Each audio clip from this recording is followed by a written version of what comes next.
जय हिंद साथियों।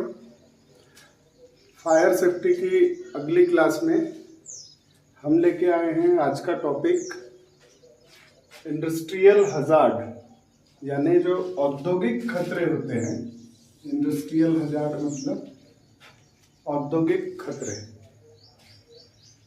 इंडस्ट्री में जो खतरे होंगे, खतरे यानी जो भी जोखिम होगी काम करने के दौरान, वो मुख्य कौन कौन से रूप में उसे डिवाइड किया गया है, वो चीज़ हम आज के टॉपिक में देखेंगे। इसमें पहला जो टॉपिक है हमारा आज का, वो आएगा मानवीय खतरे। मानवीय खतरे क्या होते हैं? मानवीय यानी मानव के द्वारा कौन से खतरे हो सकते हैं। एग्रोनॉमिक्स हजार्ड कहते हैं इसे, एग्रोनॉमिक्स हजार्ड इंग्लिश में।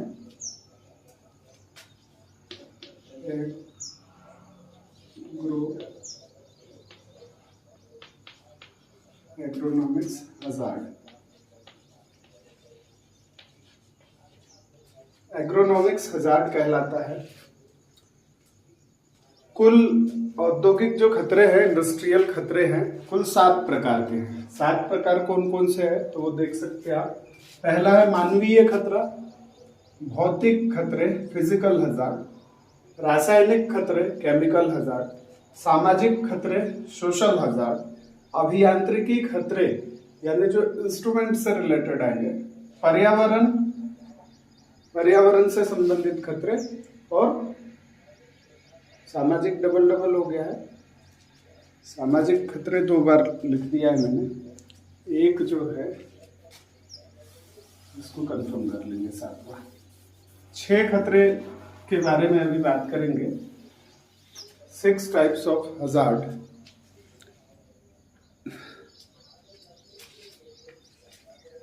बायोलॉजिकल हजार्ड होता है।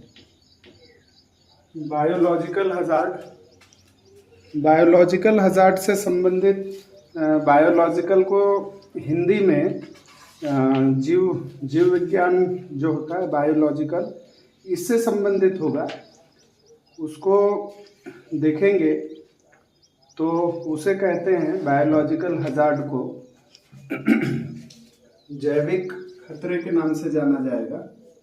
जैविक खतरा, जैविक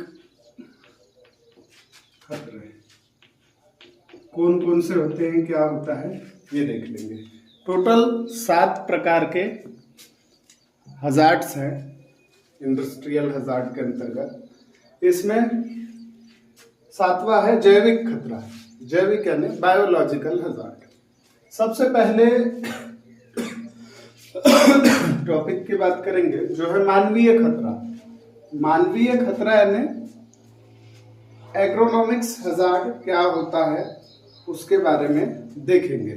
एग्रोनॉमिक्स हजार्ड, तो ये मैंने यहाँ लिखा हुआ है, देख लेंगे। इसको मिटा दे रहा हूँ, इस टॉपिक को समझेंगे। एग्रोनॉमिक्स हजार्ड यानी क्या होता है, तो देखिए सबसे पहले एग्रोनॉमिक्स का मतलब समझिए। एग्रोनॉमिक्स यानी मानवीय खतरा। मानवीय खतरा यानी मानव के द्वारा ही निर्मित हुआ खतरा है। मानव के द्वारा निर्मित कैसे होगा? तो काम करने के दौरान, कंपनी में काम करने के दौरान, जैसे कोई व्यक्ति काम करता है कंपनी में, इंडस्ट्री में, लेबर होंगे, वर्कर होंगे, बहुत से प्रकार के ऑपरेटर्स होंगे, और जो स्टाफ वर्क होगा वो लोग होंगे। तो काम के दौरान क्या होगा कि अलग अलग प्रकार की चीजें होगी। काम की टाइमिंग ज़्यादा हो गई, ज़्यादा देर तक अगर कोई काम में लगा हुआ है तो वो फिजिकली शारीरिक कमजोरी आएगी, ये चीज़ हो सकती है। या फिर ऐसा भी हो सकता है कि बहुत देर से काम कर रहे हैं कंप्यूटर पे, बैठे बैठे शरीर में दर्द होने लग जाएगा। या फिर शारीरिक या मानसिक प्रॉब्लम आ सकती है। 2 ही प्रकार की चीज है काम के दौरान। शारीरिक समस्याएं आएगी या मानसिक समस्या आएगी। शारीरिक समस्या यानी क्या, जैसे कंप्यूटर पर वर्क कर रहे हैं तो बैठे बैठे शरीर में दर्द होने लग जाएगा, ये शारीरिक समस्या होगी।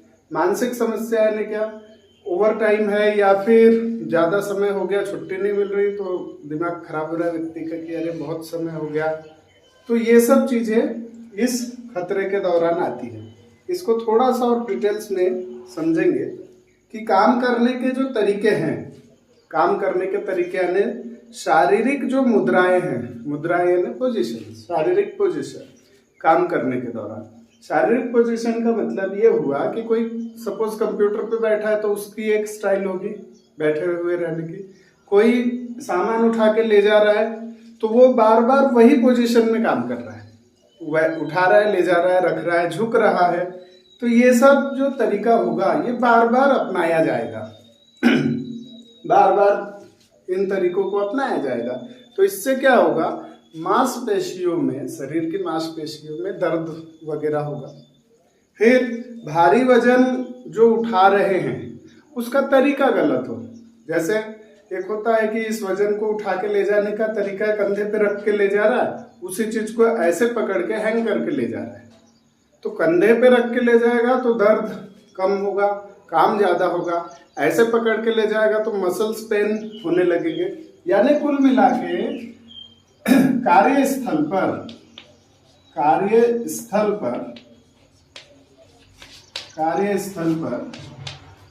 कार्य की मुद्रा यानी काम करने की मुद्रा, मुद्रा यानी पोजीशन, काम करने की मुद्रा का तरीका गलत हो, का तरीका गलत, सीधा सीधा है, सीधा सीधा है, आसानी से समझेंगे कि कार्यस्थल पर कार्य करने की मुद्रा का तरीका यदि गलत हो तो उसके कारण जो भी जोखिम उत्पन्न होगा, जो भी नुकसान होंगे या जो भी हजार्ड्स आएंगे वो मानवीय खतरे के अंतर्गत आते हैं, मानवीय खतरे के अंतर्गत उसे लिया जाता है।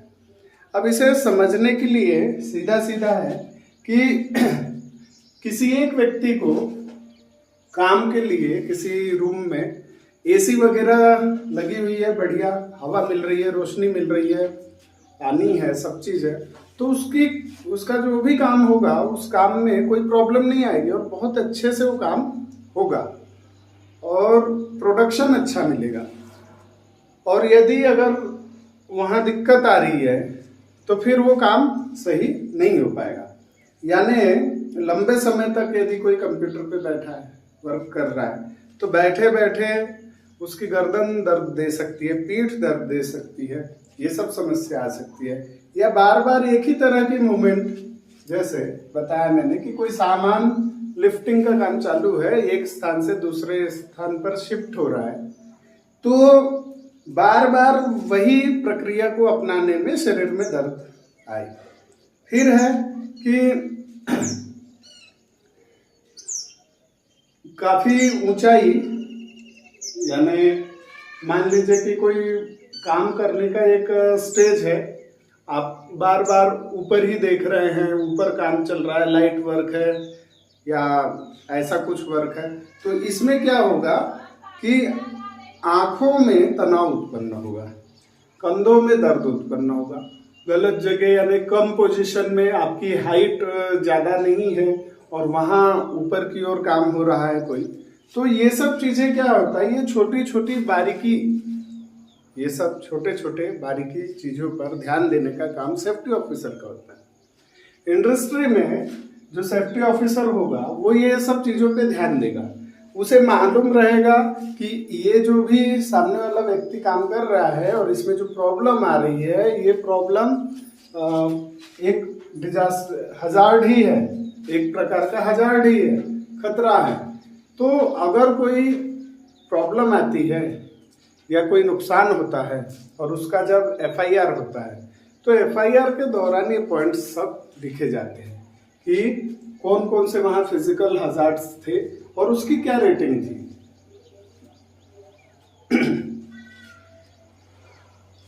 तो पहला पॉइंट इस प्रकार से आपको समझ में आया होगा कि मानवीय खतरे क्या होते हैं। तो मानवीय खतरों को फिर से एक बार रिपीट कर दे रहा हूँ, समझ लेंगे कि कार्य के दौरान शारीरिक अथवा मानसिक जो भी समस्या उत्पन्न होती है उसे मानवीय खतरे के अंतर्गत लिया जाता है। यानी कार्यस्थल पर कार्य की पोजीशन गलत तरीके से होना या कार्य का गलत होना मानवीय खतरे के अंतर्गत आता है। उदाहरण, कंप्यूटर पर काम करने वाले व्यक्ति के शरीर में दर्द उत्पन्न होगा। काफी ऊंचाई पर काम करते समय कम ऊंचाई का प्लेटफॉर्म उपयोग में लाने पर, तो कंप्यूटर पर वर्क करते समय शरीर में दर्द होना, ये सब समस्याएं जो है ये मानवीय खतरे के अंतर्गत आती है। नेक्स्ट जो है हमारा वो है फिजिकल हजार्ड या फिर भौतिक खतरे। फिजिकल हजार्ड क्या होता है?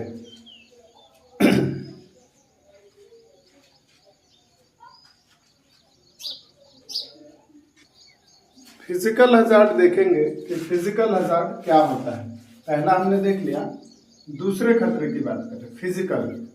फिजिकल हजार्ड किसे कहते हैं?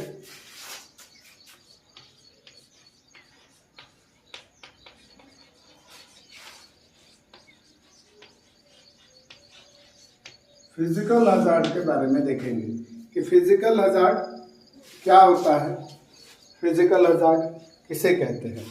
तो फिजिकल यानी भौतिक, हजार्ड यानी खतरा।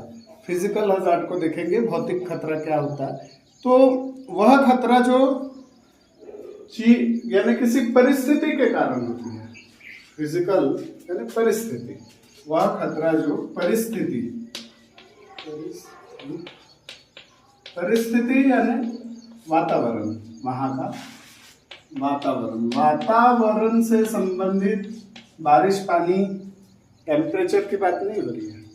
भौतिक वातावरण, परिस्थिति का मतलब वहाँ का भौतिक वातावरण, जहाँ काम चल रहा है वहाँ के भौतिक वातावरण की बात हो रही है कि भौतिक वातावरण के कारण जो भी व्यक्ति को नुकसान, चोट या बीमारी का सामना करना पड़ता है, कोई भी भौतिक उस फिजिकल वातावरण के कारण जो भी नुकसान होगा, जो भी उससे चोट लगी या कुछ हुआ, तो ये सब चीज़ें जो होती है ये फिजिकल हजार्ड के अंतर्गत आता है। जैसे मान लीजिए कि कोई वर्क प्लेस है, किसी कंपनी का कोई स्थान है, वहाँ पे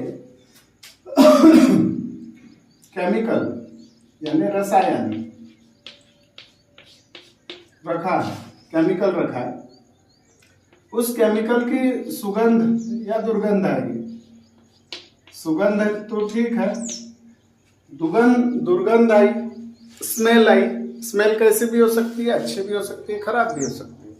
खराब स्मेल क्या होगा, दिमाग पे बिल्कुल असर डालेगा, प्रॉब्लम होगी और वहाँ आसपास का वातावरण जो है वो खराब हो जाएगा और जो भी हम काम कर रहे हैं वो काम हो पाएगा क्या?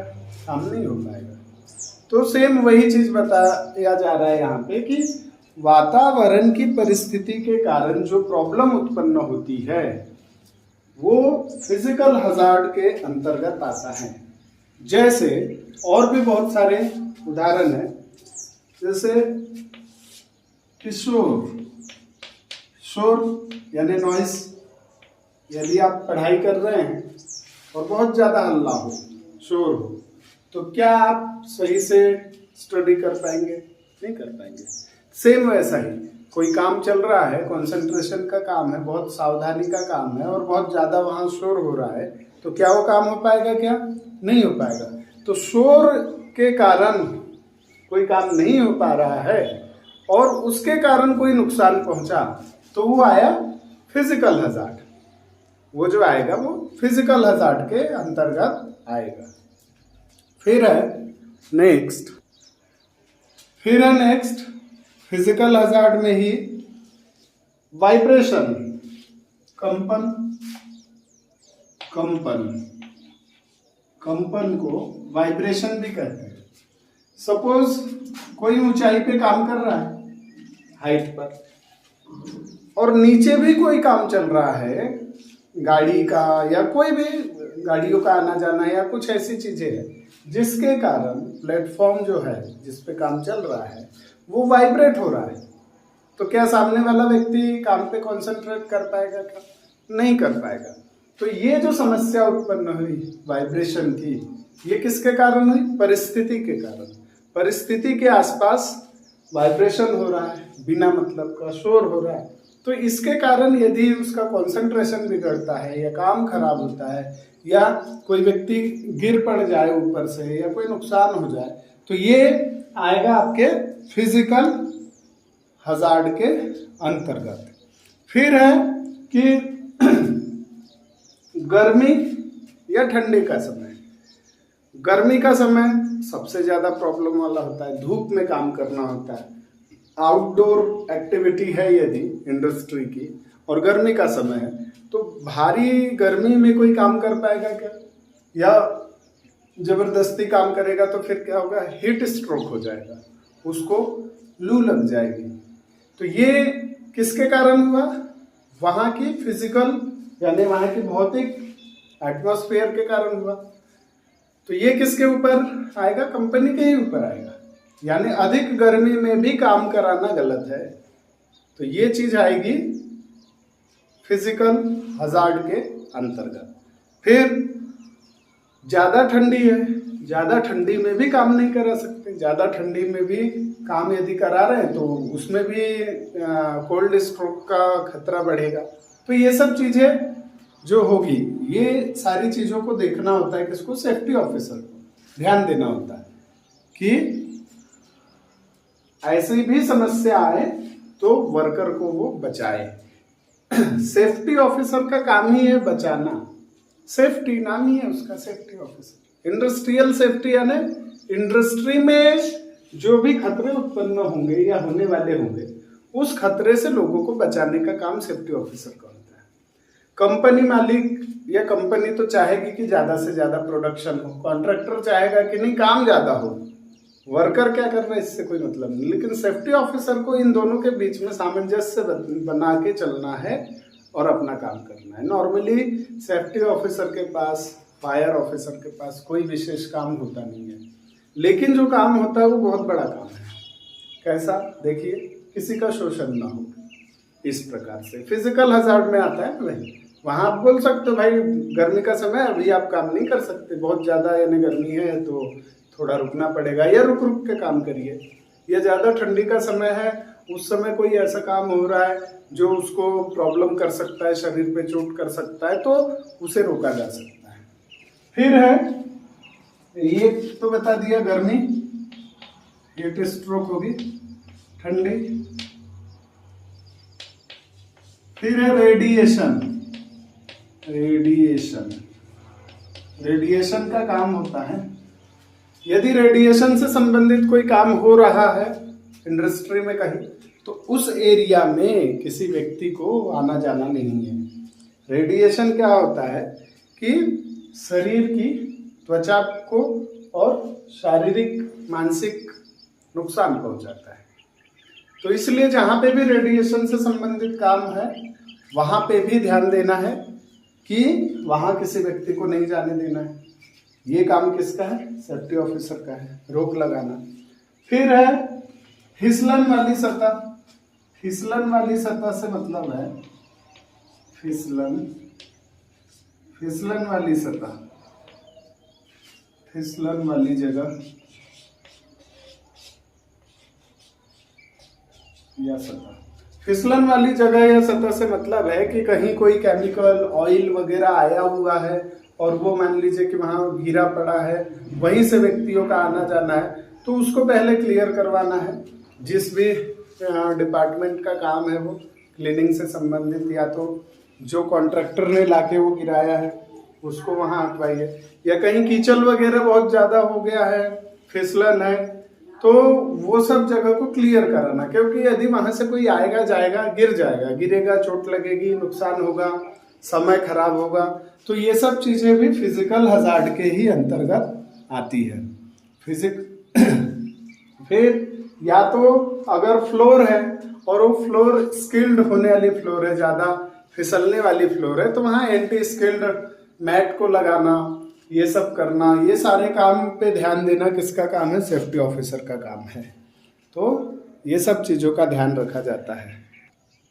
नेक्स्ट है हमारा टॉपिक जिसमें देखेंगे, अभी हमने देख लिया फिजिकल, अब देखेंगे हम रासायनिक खतरे। रासायनिक खतरे यानी केमिकल हजार्ड। रासायनिक खतरे यानी केमिकल हजार्ड। केमिकल हजार्ड क्या होता है? केमिकल हजार्ड है ना जहरीले रसायन।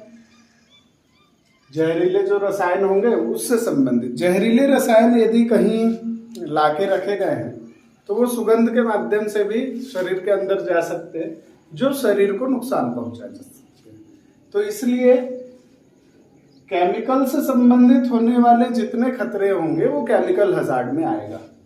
फिर ज्वलनशील रसायन, फ्लेमेबल, पेट्रोल वगैरह लाके कहीं रखा हुआ है और पेट्रोल की कैनें रखी हुई है और वहाँ आसपास कहीं वेल्डिंग का वर्क हो रहा है या वेल्डिंग का काम हो रहा है, और वो यदि उस पेट्रोल रखे हुए टैंक के आसपास कहीं जा सकता है या उसका स्प्रेड उड़ के चले जाए, तो ऐसे सब चीज़ों पे ध्यान देने का काम होता है सेफ्टी ऑफिसर का, कि वो ध्यान दे, यदि ऐसा कुछ है तो उसको प्रोटेक्ट करे। वहाँ पे फायर ब्लैंकेट वगैरह बिछाया जा सकता है या फिर उस जगह को साफ किया जा सकता है, सही करवाया जा सकता है। तो ये सब जो खतरा होगा वो रसायन के कारण होगा, इसीलिए ये रासायनिक खतरों के अंतर्गत आएगा।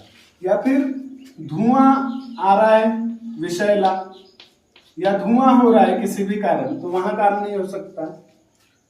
कोई गैस है जो लीकेज है, धुआं है, गैस है और इससे प्रॉब्लम हो रही है, तो ये सब चीज़ों में क्या होगा कि काम नहीं हो सकता। तो काम नहीं हो सकता तो फिर क्या होगा कि ये केमिकल हजार्ड के अंतर्गत आएगा। अब इसमें और भी क्या क्या चीज़ें हो सकती है? एसिड वगैरह कहीं रखा हुआ है, एसिड से क्या प्रॉब्लम होगी कि आँखों में जलन होने लगेगी, त्वचा पे खुजली होने लगेगी। एसिड कहीं रखा है तो उसके फ्यूम्स जो उड़ते हैं उसके कारण, तो ऐसी सब चीज़ों को ध्यान देना और उसको सही से रखवाना है, तो रासायनिक हजार्ड के अंतर्गत आएंगे। फिर सॉल्वेंट्स रखे हैं, सॉल्वेंट्स यानी बेजिन्स वगैरह, इससे सर दर्द होने लगेगा, यानी इस टाइप का कोई केमिकल है तो उससे क्या होगा कि उससे सर दर्द होने लगेगा, चक्कर आने लगेगा, लीवर आदि को नुकसान हो सकता है। तो ये सब चीज़ों का ध्यान रखना है। यदि ऐसा कोई रसायन आपको वहाँ वर्क प्लेस पे दिख रहा है तो ध्यान देना है। फिर जहरीले गैस कौन कौन सी हो सकती है? तो क्लोरीन हो सकती है, अमोनिया गैस हो सकती है, क्योंकि कंपनियों में इन सब गैसों का यूज होता है, क्लोरीन का, अमोनिया गैस का। यानी यदि ऐसी कोई गैसें हैं तो ऐसी गैसों में क्या होगा कि सांस लेने में दिक्कत आएगी, मौत भी हो सकती है। कार्बन डाइऑक्साइड यदि लीकेज है तो कार्बन डाइऑक्साइड लीकेज होने के कारण भी प्रॉब्लम हो सकती है।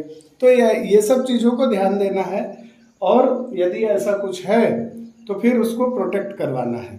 फिर धूल वगैरह से क्या हो सकता है? धूल उड़ रही है तो फेफड़ों को नुकसान हो सकता है। और धूल कौन सी? तो कोई सीमेंट का प्लांट है तो सीमेंट प्लांट में उड़ने वाली धूल बहुत ज़्यादा नुकसानदायक हो सकती है। कोयले के प्लांट में उड़ने वाली धूल नुकसानदायक हो सकती है। सिलिका वगैरह का काम होता है, सिलिका जेल सुना होगा आपने, वहाँ की जो धूल होती है ये सब बहुत ज़्यादा नुकसानदायक होती है फेफड़ों के लिए। इसलिए ऐसा यदि कुछ है तो वहाँ आपको ध्यान रखना है और इन सब चीज़ों को पहले प्रोटेक्ट करवाना है, फिर उसके बाद काम करवाना है। या फिर यदि कीटनाशक वगैरह है, ये सब देखिए केमिकल वाला सबसे ज़्यादा क्या होता है कि जो कंपनियां हैं, कौन सी कंपनियां? रसायन बनाने वाली कंपनियां, केमिकल्स बनाने वाली, फर्टिलाइजर कंपनी, या जो ये पेस्टिसाइड वगैरह बनाती है, इन सब कंपनियों में काम करने वाले लोगों को प्रॉपर पीपीई लेना जरूरी है। सबसे ज़्यादा वहाँ सेफ्टी ऑफिसर्स का काम है, सेफ्टी वालों का काम है, सेफ्टी डिपार्टमेंट का काम है। तो क्या है कि उनको ये सब चीज़ें ध्यान देना है। अगर कीटनाशक से संबंधित कोई कंपनी है और वहाँ कोई काम कर रहा है तो उसके नर्वस सिस्टम पर असर पड़ सकता है। तो इसमें क्या है कि दम घुटना, जलन होना, उल्टी, बेहोशी, ये सब प्रॉब्लम्स आती है। ये सब चीज़ें यदि दिखाई देती है तो तुरंत उसको फर्स्ट एड के लिए रेफ़र करना है, तुरंत चेक करना है कि यहाँ कौन सा केमिकल का रिसाव हुआ है, किसके कारण ये सब प्रॉब्लम आ रही है। लंबे समय तक अगर रसायनों के बीच, इन सब रसायनों के बीच यदि कोई व्यक्ति रहता है बहुत ज़्यादा समय तक तो उसको कैंसर हो सकता है, बहुत लंबी बीमारी हो सकती है, ऑर्गन्स डैमेज हो सकते हैं। तो इसलिए क्या है, केमिकल प्लांट में सबसे ज़्यादा सेफ्टी ऑफिसर्स का काम होता है। तो केमिकल हैंडलिंग्स में हमेशा ध्यान देना। केमिकल हैंडलिंग से रिलेटेड कहीं भी कोई काम हो तो वहाँ बहुत ज़्यादा ध्यान देने की स्थिति है। सेफ्टी ऑफिसर का सबसे ज़्यादा काम वहीं पर होता है। अब इसके लिए क्या करें, तो इसके लिए प्रॉपर पीपीईज का इस्तेमाल करवाएं। प्रॉपर पीपीई इस्तेमाल होनी चाहिए। फिर रसायनों का सही स्टोरेज होना चाहिए, सही जगह रखा हुआ होना चाहिए। वेंटिलेशन प्रॉपर होनी चाहिए, जिस जगह ये सब रखा गया है प्रॉपर वेंटिलेशन होगा तो ये सब कोई प्रॉब्लम्स नहीं आएगी, या यदि ऐसा कुछ है भी तो वो कम हो जाएगी। फिर रसायन में काम करने से पहले मटेरियल सेफ्टी डाटा शीट पढ़नी ही चाहिए, या कोई भी रसायन आ रहा है तो उसका जो कहेंगे क्या कि MSDS फुल फॉर्म में लिख लेंगे आप, MSDS को फुल फॉर्म वाले में डाल देंगे। ये बहुत ज़रूरी है केमिकल हजार्ड्स के अंतर्गत, रासायनिक खतरों के अंतर्गत केमिकल MSDS यानी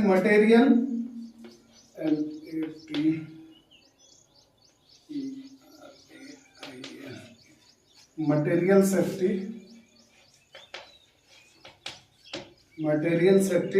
data sheet, material safety data sheet MSDS, material safety data sheet. Material safety data sheet को पढ़ना बहुत जरूरी है, ध्यान देना बहुत जरूरी है।